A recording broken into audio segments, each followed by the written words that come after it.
Steph and I'm one of the dietitians here at BJC Health, and today we're going to be talking about olive oil and its use in cooking. So a question I'm often asked is extra virgin olive oil safe to be using at high temperature cooking?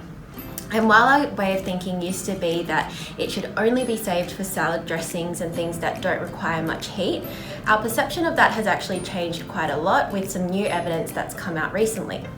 So what we now know is that the smoke point actually isn't the way to tell whether oil is safe to be cooking with.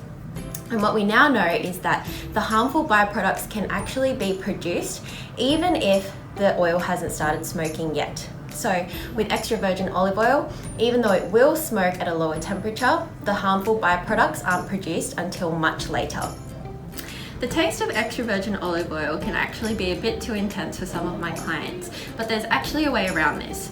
So rather than buying a light olive oil, which is more refined and lighter in flavour, you can actually buy a light extra virgin olive oil, which will still have all the antioxidant benefits, but be lighter in flavour as well.